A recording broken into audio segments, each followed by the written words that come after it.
하나님의 복음은 모든 세대와 그리고 모든 민족과 성별, 모든 계층과 모든 문화를 뛰어넘는다는 사실을 여러분들은 믿으십니까? 네.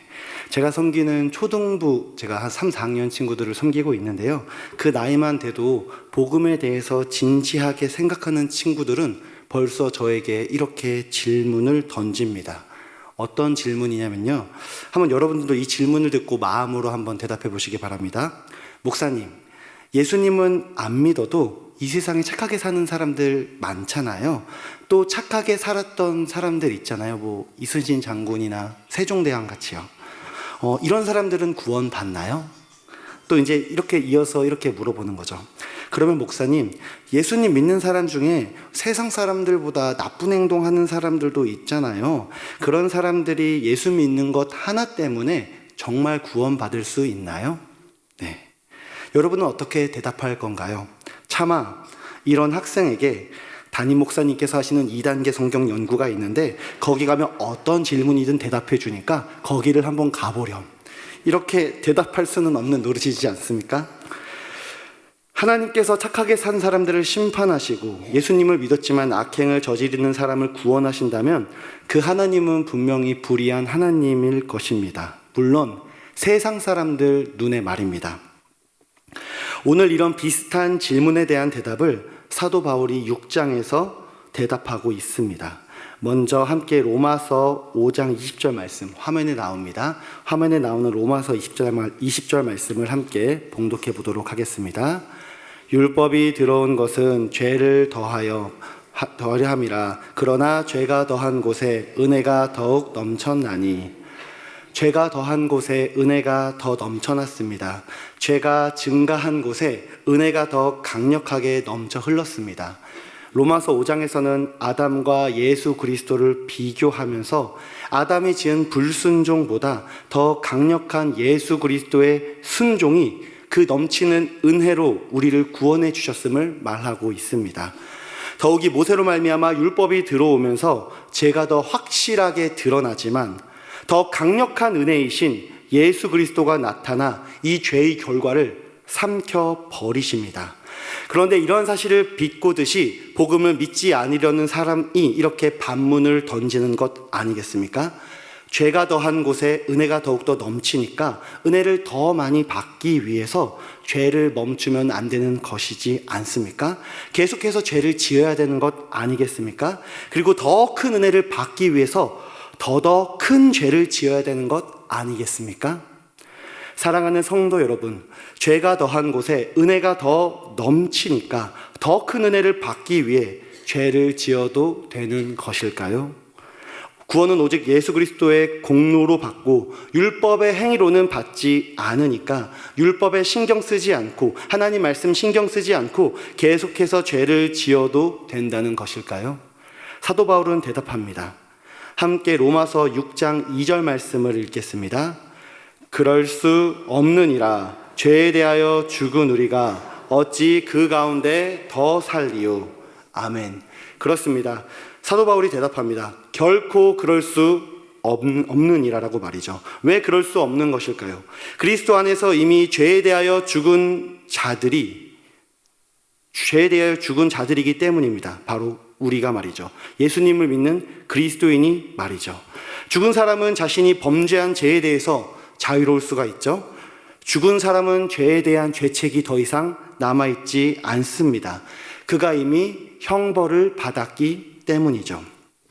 생각해 보시기 바랍니다. 사형수가 이미 사형 집행을 당해 죽고 나면 우리는 그 사람에게 더 이상 형사적인 책임을 묻지 않습니다. 죄의 삭시 사망일진데 우리는 죽음으로 그 값을 치룬 것입니다. 이것을 성경은 이렇게 말합니다. 제가 3절 말씀을 봉독해 드리겠습니다. 무릇 그리스도 예수와 합하여 세례를 받은 우리는 그의 죽으심과 합하여 세례를 받은 줄을 알지 못하느냐. 사도 바울은 우리가 세례를 받을 때 그리스도와 합하여 세례를 받았다고 말합니다. 즉 예수 그리스도와 우리가 연합했다고 말을 하고 있습니다.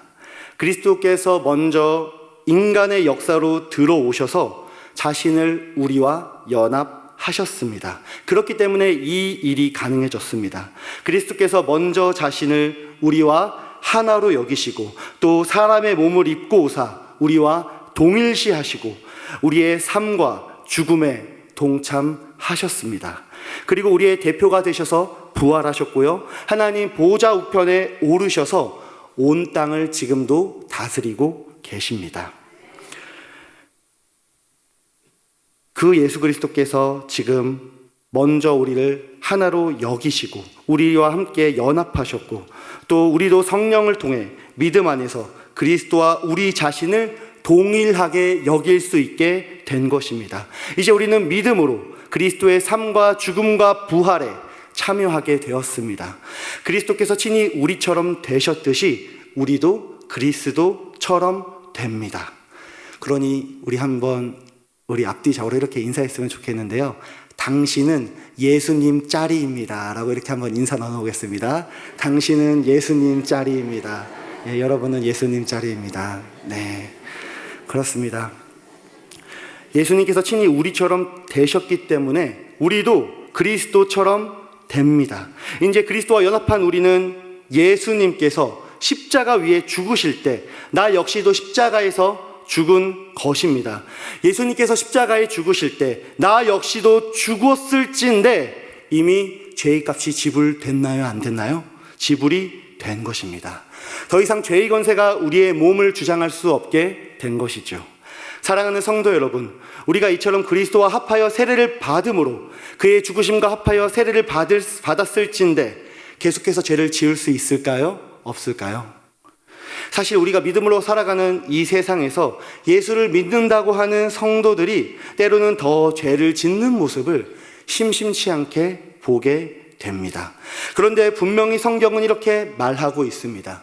우리 함께 화면에 나오는 로마서 6장 6절 말씀을 함께 읽어보도록 하겠습니다. 우리가 알거니와 우리의 옛사람이 예수와 함께 십자가에 못 박힌 것은 제 몸이 죽어 다시는 우리가 죄에게 종노릇하지 아니하려 함이니. 성경은 우리의 옛사람이 예수님과 함께 십자가에 못 박혀 죽었다고 말합니다. 죄의 몸이 죽었기 때문에 우리는 더 이상 죄에게서 종노릇하지 않는다고 말합니다. 비록 여전히 우리가 죄의 유혹에 빠질 때도 있지만 또 주변에서 믿는 이들이 죄악을 저지르는 것을 종종 목격할 때가 있지만 분명한 것은 죄에 대하여 죽은 우리는 더 이상 죄가 원하는 죄의 종으로 살아가는 존재가 아니라는 것입니다. 우리는 죄의 권세 아래 굴복했다가 예수 그리스도로 말미암아 은혜의 통치를 받는 그리스도인이기 때문에 더 이상 죄와의 관계가 끝난 것입니다. 이제 그리스도 예수와 합하여 세례를 받은 자는 더 이상 죄의 종일 수가 없습니다. 고대 사회에서는 종이 너무나도 흔했기 때문에 사도 바울은 종의 유비를 들어서 죄의 관계를 설명하고 있는 것이죠. 여러분이 누군가의 종이라면 동시에 다른 사람의 종이 될 수 있습니까? 없습니까? 종이 될 수가 없습니다. 그런데 때로는 그 집의 종이면서 다른 집의 주인의 명령을 바보처럼 따를 수도 있습니다. 그런데 분명한 사실은 내가 다른 사람의 종입니까? 아닙니까? 다른 사람의 종이 될 수가 없죠.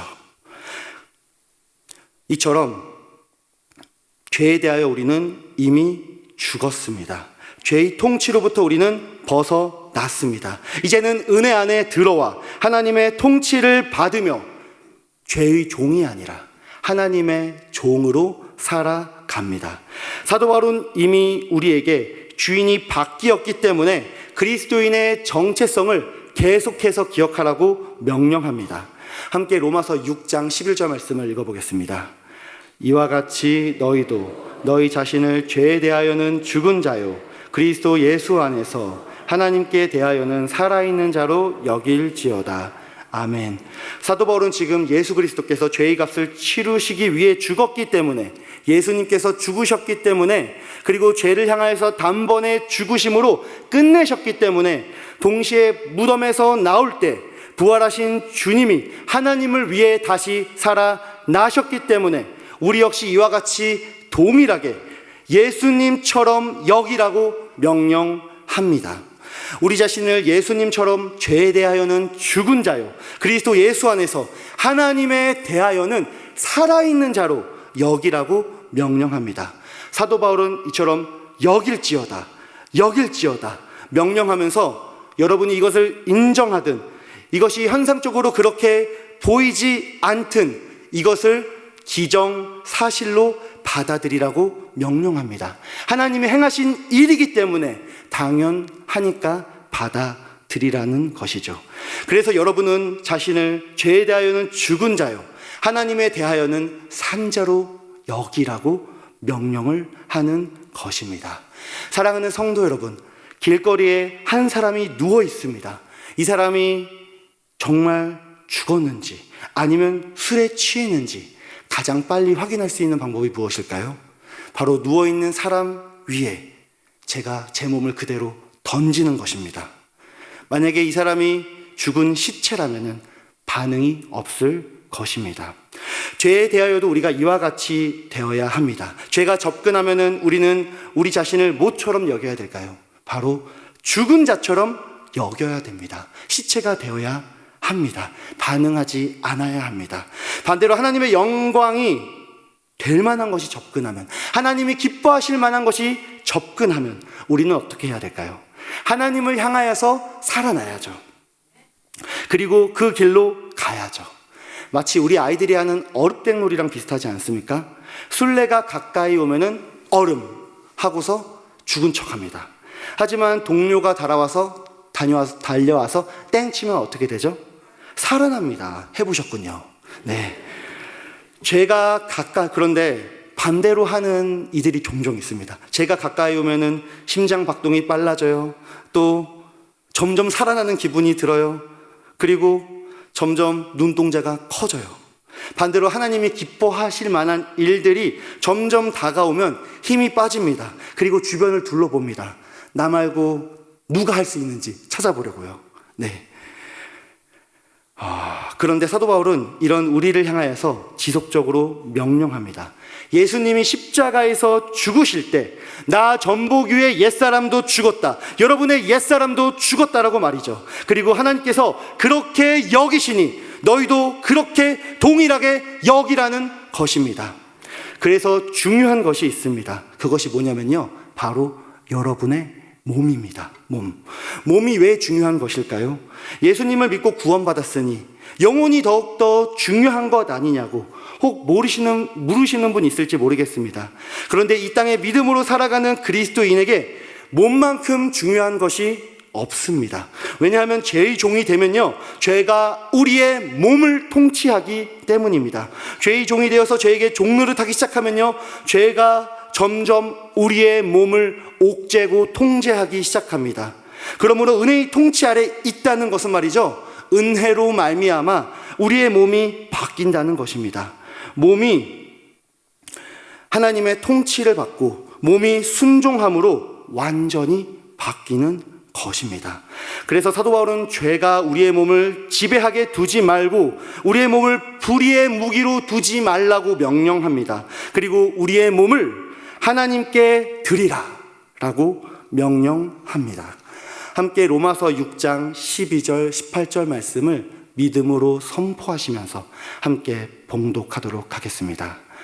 그러므로 너희는 죄가 너희 죽을 몸을 지배하지 못하게 하여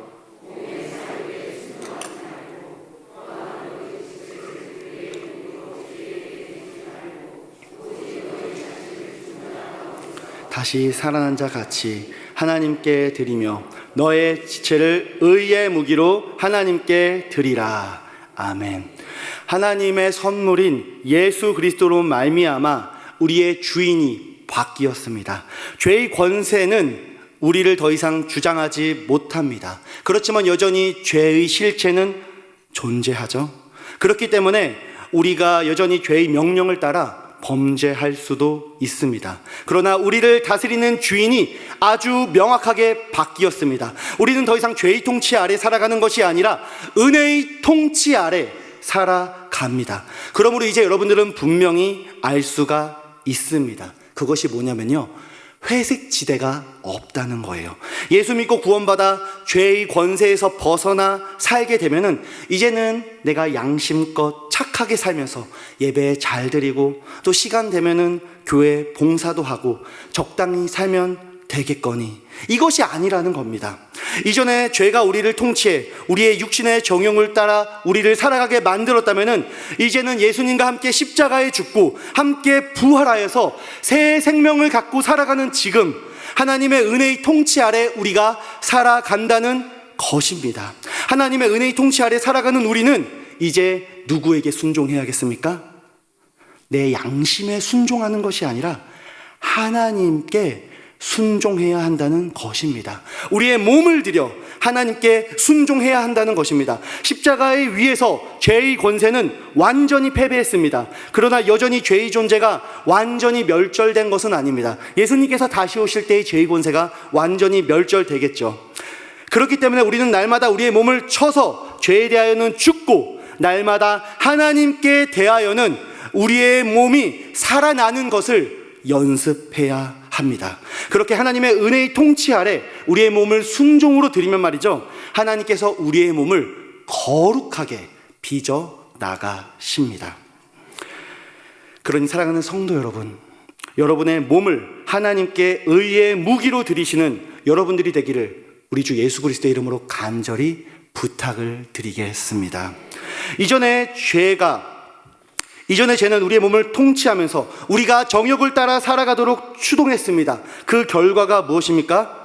관계가 깨어지고요, 가정이 깨어지고요, 하나님과 내 자신의 관계가 점점점 멀어지게 만들지 않았습니까? 결국에 죄의 삭스로 말미암아 사망을 향해 걸어가게 만들지 않았냐는 것입니다. 그러나 우리 주 예수 그리스도께서 예수님과 함께 믿음으로 연합한 우리에게 죄값을 대신 치루실 뿐만 아니라 더 이상 죄의 권세가 작동하지 못하도록 우리의 옛사람을 십자가에서 죽이셨습니다. 그리고 하나님께서 그리스도의 부활을 통해 보여주신 바, 이 몸이 죽을 때 새로운 몸을 입게 될 것이라고 약속하셨습니다. 어디 그뿐입니까? 오늘날을 살아가는 우리에게 성령님을 통하여서 새 생명을 주심으로써 하나님을 향하여 순종하는 삶을 살아가게 하지 않으셨습니까? 그러니 이제는 우리의 몸을 더 이상 권세가 없는 죄의 속삭임에 순종함으로 여러분의 몸을 불의의 무기로 내어주지 마십시오. 오직 은혜의 종이 된 바 우리 자신을 하나님께 드림으로 하나님께서 이 세상을 구원하시는 데 사용받는 의의 무기들이 다 되시기를 우리 구주 예수님의 이름으로 간절히 축원하겠습니다. 여러분의 몸을 하나님이 사용하시는 의의 무기로 드림으로 말미암아 우리 계산교회가 하나님의 의의 도구로, 회복의 도구로 쓰임받기를 우리 구주 예수님의 이름으로 간절히 축원합니다. 말씀을 정리하겠습니다. 성도님들, 하나님의 은혜를 선물로 받았다고 은혜를 더하게 하려고 우리가 죄 가운데 머물러야겠습니까?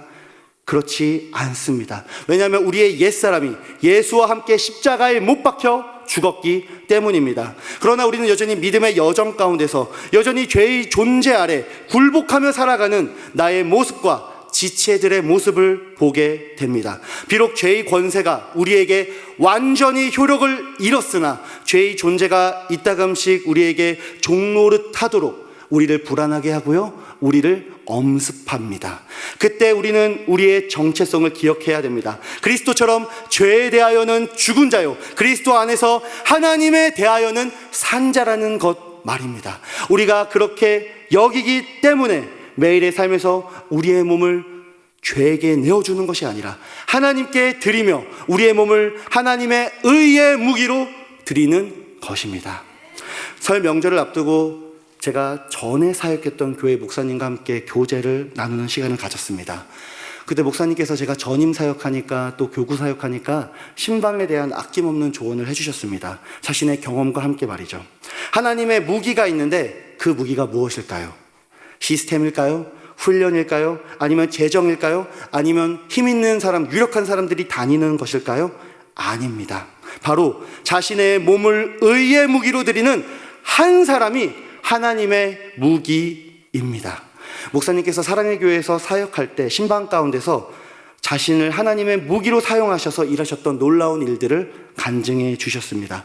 신방받는 가정을 위해서 간절히 기도할 때 알코올 중독자였던 남편이 더 이상 술을 먹지 못하게 되었습니다. 정확히 말해서 술을 못 먹는 게 아니라 술을 먹을 때마다 역겨워서 토하게 됐습니다.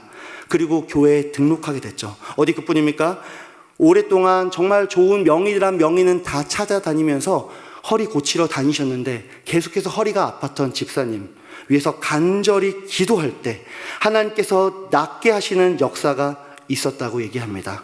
하나님께서 신방사역을 통해 회복되고 살아나는 역사를 생생하게 간증해 주셨습니다. 그런데 여기서 하나님께서 사용하시고자 하는 무기가 빠진다면 어떻게 될까요?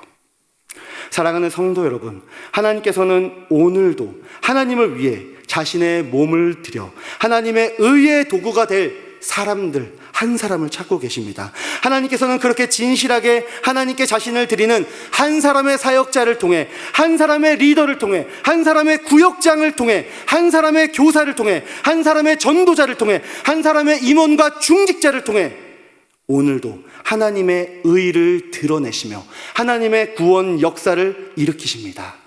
바라옵기로는 부디 오늘 이 자리에 나오신 모든 분들이, 그리고 유튜브에서 예배드리시는 모든 분들이 여러분의 몸을 하나님께 의의 무기로 드려 하나님의 살아있는 역사를 증언하시는 모든 분들이 되시기를 우리 구주 예수님의 이름으로 간절히 축원하겠습니다.